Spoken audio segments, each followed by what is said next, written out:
बंगाल की धरती से संदेश, हिंदुओं को करें एकजुट। संघ संपूर्ण हिंदू समाज का संगठन करना चाहता है। पश्चिम बंगाल के वर्धमान में आरएसएस यानी कि राष्ट्रीय स्वयंसेवक संघ की सभा का आयोजन हुआ। सभा को संबोधित करते हुए मोहन भागवत ने बंगाल के कार्यकर्ताओं को एक विशेष काम सौंपा। संघ क्या करना चाहता है? तो एक वाक्य में इस प्रश्न का उत्तर देना हो तो संघ संपूर्ण हिंदू समाज का संगठन करना चाहता है। हिंदू समाज का संगठन क्यों? क्योंकि इस देश का उत्तरदायी समाज हिंदू समाज है। पश्चिम बंगाल में तेजी से घटती हिंदू आबादी, हिंदू महिलाओं से अत्याचार, बांग्लादेशी घुसपैठियों की तेजी से बढ़ती जनसंख्या ने हालात बद से बदतर कर दिए हैं। आए दिन हिंदुओं पर हमले अब आम बात हो चुकी है। पश्चिम बंगाल में पिछले कुछ सालों की डेमोग्राफी पर नजर डालें तो हैरान करने वाले आंकड़े देखने को मिलते हैं। साल 1951 में हिंदुओं की आबादी 78.5% थी, जबकि मुस्लिम 19.4%। 30 साल में आंकड़े बदले और 1991 तक हिंदुओं की आबादी करीब 4% घटकर 74.7% हो गई, जबकि मुस्लिम आबादी 23.6%। साल 2001 में हिंदुओं की आबादी और 2% घटी और 72.5% रह गई, जबकि मुस्लिम 25.2% हो गए। साल 2011 के सर्वे के अनुसार पश्चिम बंगाल में हिंदू घटकर 70% रह गए, जबकि मुस्लिम आबादी बढ़कर 27% हो गई। शायद यही वजह है कि संघ प्रमुख मोहन भागवत ने हिंदू एकजुटता का संदेश बंगाल की धरती से दिया और हिंदू ही एकजुट क्यों हो, विरोधियों को इसका भी जवाब दे दिया। आरएसएस के मुखिया ने आरएसएस की वो नीति सामने रख दी है।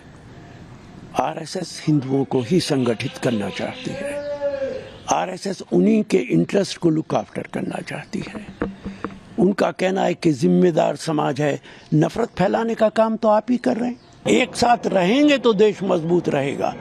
आरएसएस के मुखिया के इस बयान से देश कमजोर होगा। हिंदू समाज का संगठन क्यों?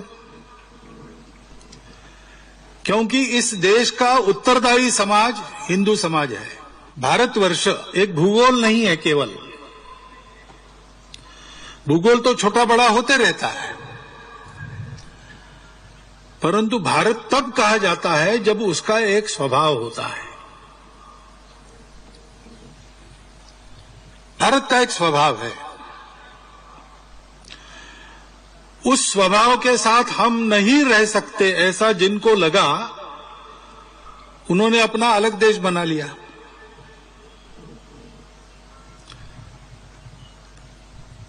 तो स्वाभाविक ये है कि जो नहीं बिछड़े उन सबको भारत नाम का स्वभाव चाहिए।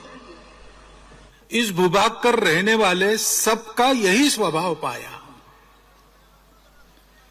वो स्वभाव क्या है?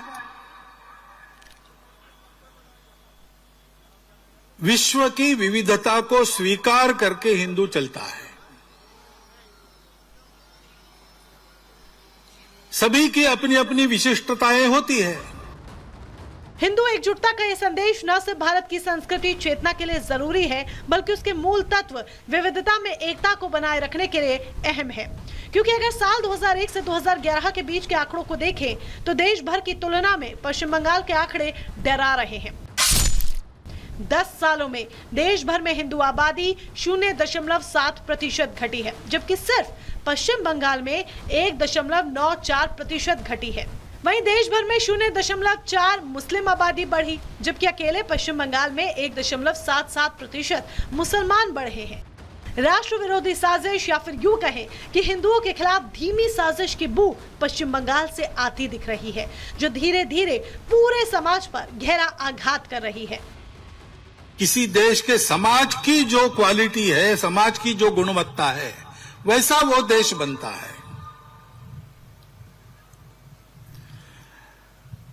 शासक होते हैं, प्रशासक होते हैं, महापुरुष होते हैं, नेता होते हैं, ये सब होते हैं। वो अपना अपना काम करे भी तो सहायक हो सकते हैं।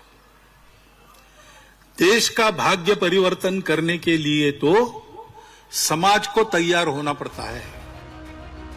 शायद यही वजह है कि साल 2021 में अपनी पूरी ताकत झोंकने के बावजूद हिंदू एकजुटता का नारा देने वाली बीजेपी पश्चिम बंगाल में सत्ता पाने में असफल रही। अगले साल फिर पश्चिम बंगाल में विधानसभा चुनाव होने हैं। 27 साल बाद दिल्ली में मिली जीत के बाद बीजेपी की इस फॉर्मूले को पश्चिम बंगाल में आजमाने की तैयारी कर रही है।